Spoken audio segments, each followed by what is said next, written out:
دیکھیں، بلدیاتی انتخابات میں جو پیپلز پارٹی کی کارکردگی سامنے آئی ہے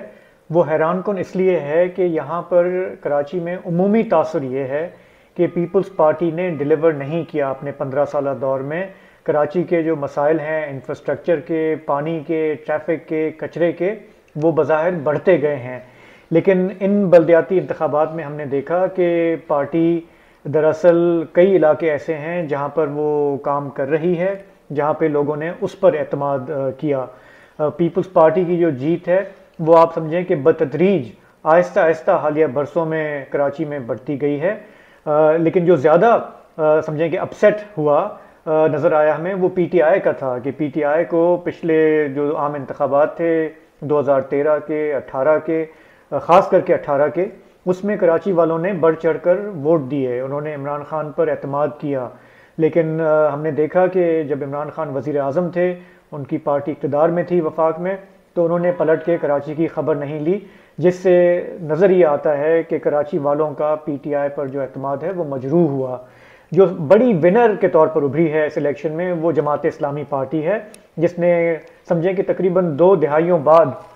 کراچی میں اپنی واپسی دکھائی ہے۔ انہوں نے جس انداز میں وہ نمبر 2 پہ آئے ہیں، گو کہ ان کا دعویٰ ہے کہ انہیں نمبر 1 پہ ہونا چاہیے، 8-10 سیٹوں پہ ابھی معاملہ تھوڑا چل رہا ہے، لیکن نمبر 2 بھی جو کارکردگی ہے جماعت اسلامی کی وہ خاصی سگنیفیکنٹ ہے۔ ہم نے یہ دیکھا کہ پچھلے 5-6 سال میں جماعت اسلامی نے جم کر کام کیا، انہوں نے اپنے آپ کو ری برانڈ کیا، ری انوینٹ کیا، نوجوانوں کی پارٹی کے طور پر ابھرے، انہوں نے کوشش کی کہ جو ایم کیو ایم کے تتر بتر ہونے سے جو خلا پیدا ہوا ہے اس کو وہ اپنی طرف اٹریکٹ کریں۔ پی ٹی آئی سے بھی جو لوگ مایوس ہوئے وہ بھی لگتا ہے کہ ان کی طرف گئے، اور جماعت اسلامی نے بہت ہی بھرپور قسم کی آن دا گراؤنڈ بھی کام کیا ہے حالیہ برسوں میں، اور سوشل میڈیا، ڈیجیٹل میڈیا پہ چاہے وہ ٹک ٹاک اکاؤنٹس ہوں، فیس بک اکاؤنٹس ہوں، ٹویٹر ہو، کچھ بھی ہو، انہوں نے بہت ہی منظم طریقے سے محنت کی، جس کا انہیں لگتا ہے کہ ثمر ملا ہے۔ پیپلز پارٹی نے کہا ہے کہ وہ چاہیں گے کہ جو پہلے 2 نمبر پہ جو پارٹیاں آئی ہیں یعنی کہ جماعت اسلامی، ان کے ساتھ مل کر ہم نیگوسیشن کریں، ہم دیکھیں کہ کیونکہ ہم بڑی پارٹی ہیں تو میئر ہمارا آنا چاہیے، جماعت اسلامی ڈیپٹی میئر لے لے، لیکن دوسری جانب یہ بھی ایک امکان ہے کہ نظریاتی طور پہ آپ دیکھیں تو پی ٹی آئی اور جماعت اسلامی ایک دوسرے کے قریب رہے ہیں۔ پی ٹی آئی میں بہت سارے ایسے لوگ گئے کراچی سے جو کسی زمانے میں جماعت اسلامی کے لیے کام کرتے تھے یا وہاں پہ ہمدردیاں رکھتے تھے، تو دونوں پاسبلٹیز ہیں کہ پی ٹی آئی کوشش کر سکتی ہے کہ وہ جماعت اسلامی کے ساتھ مل جائے، جبکہ پیپلز پارٹی کی پوری کوشش ہوگی کہ وہ جماعت اسلامی کو راضی کریں کہ آپ ایک نئے فورس کے طور پر ابھر کے سامنے آئے ہیں، ہم آپ کو ریکگنائز کرتے ہیں، اس شہر نے آپ کو ووٹ دیا ہے۔ اور جماعت اسلامی کے ساتھ پیپلز پارٹی کا وہ مسئلہ نہیں ہے جو ان کا پی ٹی آئی کے ساتھ ہے،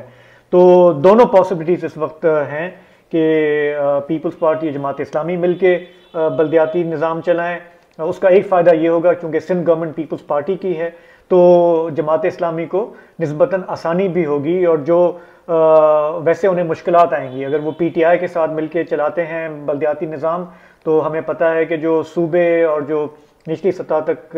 جو ہمارے ادارے ہیں ان میں جو اختیارات کا عدم توازن ہے، تو اس میں پھر قوی امکان یہ ہے کہ اگر Jamaat Islami P T I کے ساتھ ملتی ہے تو پھر ان کے میئر بھی زیادہ تر یہی بولتے رہیں گے کہ میں بے اختیار ہوں، میرے پاس اختیار نہیں ہے، سندھ گورنمنٹ تعاون نہیں کر رہی، اور پھر کراچی والوں کے جو مسئلے وہ حل کر سکتے بھی ہیں شاید وہ حل نہ ہو پائیں۔ نتائج سے ہمیں یہی لگتا ہے کہ جماعت اسلامی نے جو زبردست پرفارمنس دکھائی ہے اس میں خاص کر کے کراچی کے ضلع شرقی، وسطی اور کرنگی سے انہوں نے کافی سیٹیں لی ہیں،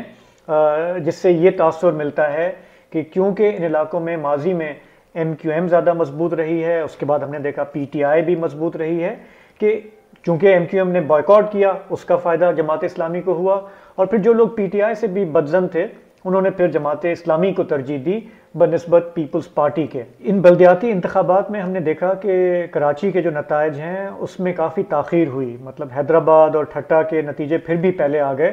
لیکن کراچی ایک شہری علاقہ ہے، یہاں پہ توقع یہ ہوتی ہے کہ ہاتھ سے بھی اگر آپ ووٹ کاؤنٹ کریں تو اس میں چونکہ شہری علاقہ ہے تو اس میں چند گھنٹوں میں نتائج آنے چاہیے۔ جن جگہوں سے دیر سے آئے رزلٹ اور جماعت اسلامی کا جن پہ خدشات تھے وہ اب ہم نے دیکھا ہے کہ دراصل وہی علاقے تھے جہاں سے خود جماعت اسلامی جیتی ہے، تو تحفظات ان کے اپنی جگہ پہ، ڈیلیز بھی اپنی جگہ پہ، لیکن اب یہ نظر آ رہا ہے کہ مور اور لیس ہم کہہ سکتے ہیں مجموعی طور پر ان پارٹیوں کو یہ نتائج قبول کرنے ہوں گے۔ ری کاؤنٹنگ میں شاید تھوڑی بہت ایک آدھ کوئی سیٹیں ادھر ادھر ہوں، لیکن مجموعی طور پر یہ جو رزلٹ ہے یہ ان پارٹیز کو ایکسیپٹ کرنا ہوگا۔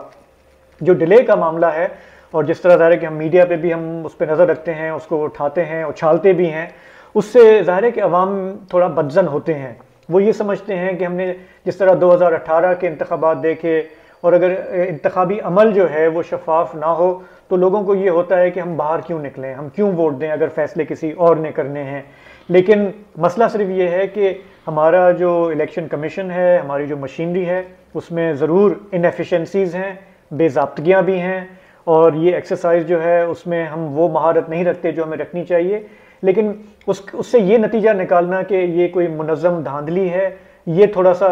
ہمیں اس پہ خیال کرنا چاہیے۔